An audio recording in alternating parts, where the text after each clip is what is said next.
kita masuk dalam pelayanan firman di dalam ibadah gerakan pemuda. Mari kita berdoa.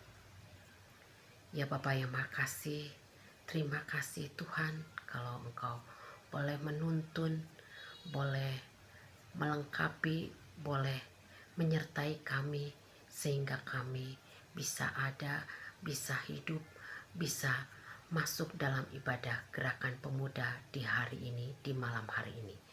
Tuhan, tuntun kami, biarlah Roh Kudus-Mu mengurapi kami semua. Terpujilah namamu Yesus Kristus, Juru Selamat kami yang hidup. Amin. Bacaan malam hari ini terambil dari Imamat 7 ayat 22 sampai 27. Larangan memakan lemak dan darah. Tuhan berfirman kepada Musa, katakanlah kepada orang Israel, segala lemak dari lembu, domba ataupun kambing, janganlah kamu makan. Lemak bangkai atau lemak binatang yang mati diterkam boleh dipergunakan untuk segala keperluan, tetapi jangan sekali-kali kamu memakannya.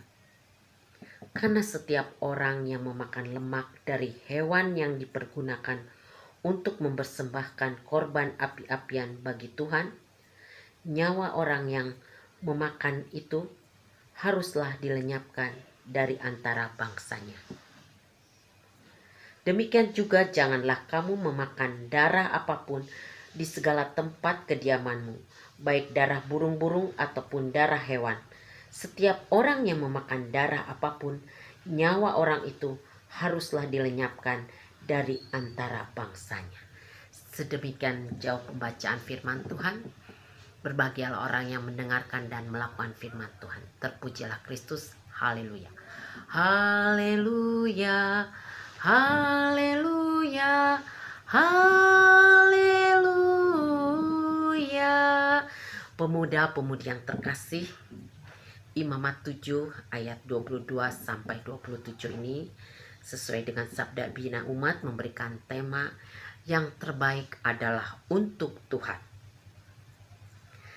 Persembahan seperti apa yang berkaitan atau yang berkenan kepada Allah?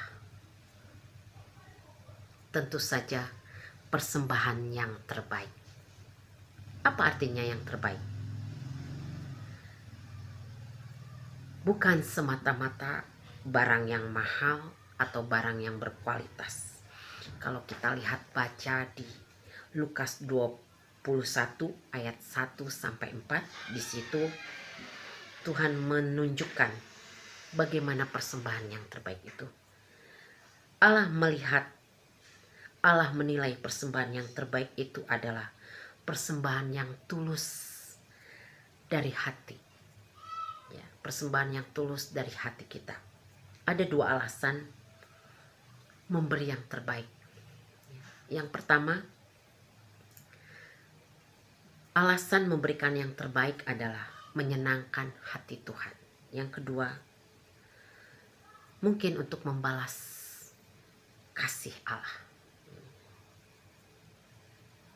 Imamat 7 ayat 22 sampai 27 ini menyatakan persembahan yang pertama, persembahan dari hewan, yaitu lemak.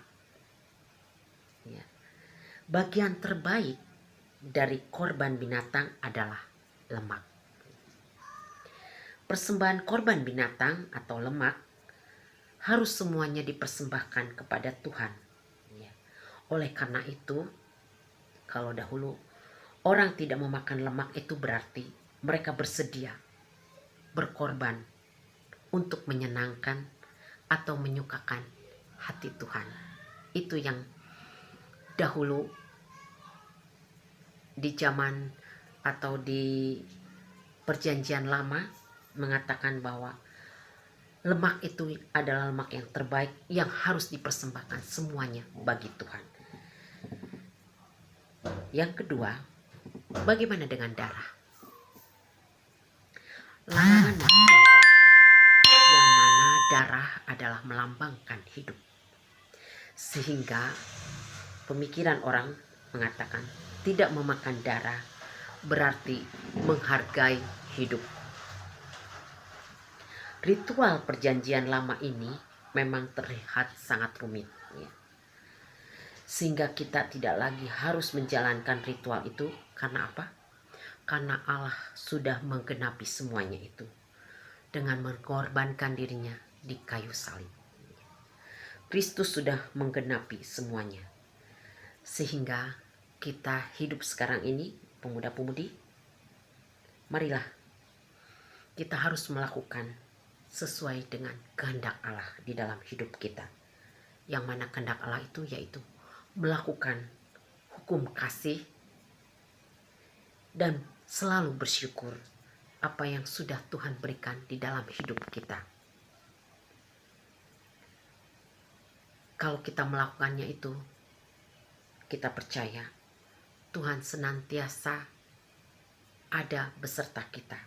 Dan yang terutama yang boleh, yang harus kita kerjakan di dalam hidup kita ini adalah senantiasa mewartakan kabar baik, mewartakan firman Tuhan dimanapun kita berada, melalui hidup kita, melalui pekerjaan kita, melalui apa yang kita ada, apa yang kita punya. Persembahkanlah yang terbaik dari hati kita, dari hidup kita untuk Tuhan. Itu yang Tuhan suka, itu yang Tuhan inginkan dari hidup kita. Biarlah di dalam hidup kita saat ini, di saat orang susah, takut karena wabah virus saat ini, mari kita senantiasa berserah kepada Tuhan, senantiasa percaya bahwa Tuhan senantiasa ada untuk kita. Terpujilah Kristus. Amin.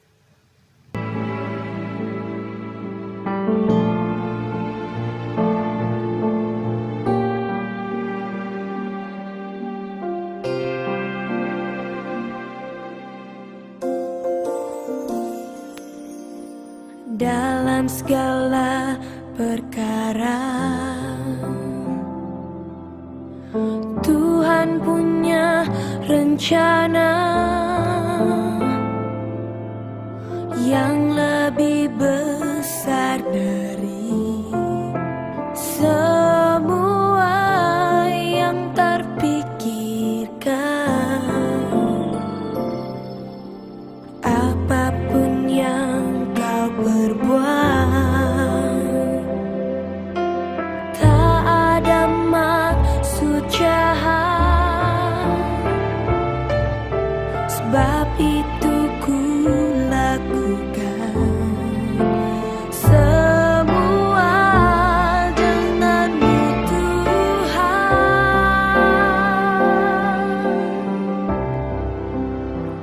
Ku tak akan menyerah pada apapun juga, sebelum ku coba semua yang ku bisa, tetapi ku berserah kepada kehendak-Mu. Hatiku percaya Tuhan punya rencana.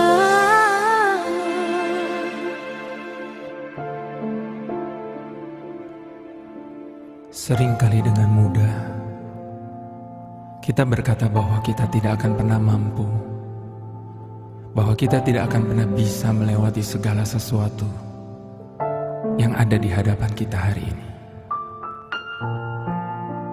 Namun satu yang kita perlu ingat, bahwa di dalam menempuh perjalanan hidup ini, di saat kita naik gunung maupun turun ke dalam lembah, bahwa kita tidak pernah dibiarkan sendiri. Lewat segala sesuatu yang terjadi dalam hidup kita, Tuhan selalu ada bersama dengan kita. Dan satu yang perlu kita ingat, bahwa Dia tidak pernah mengizinkan sesuatu terjadi dalam hidup kita tanpa seizin daripadanya. Sebab sementara kita melewati segala sesuatu itu, Dia senantiasa memberikan kekuatannya bagi kita, untuk kita boleh cakap menanggung segala perkara. Itu sebabnya di dalam segala keadaan kita, jangan pernah menyerah kalah. Sebab Allah yang menyertai kita jauh lebih besar dari segala persoalan yang ada di dalam kehidupan kita. Dan satu lagi yang perlu kita catat, bahwa apapun yang kita alami tidak akan pernah melampaui kekuatan kita.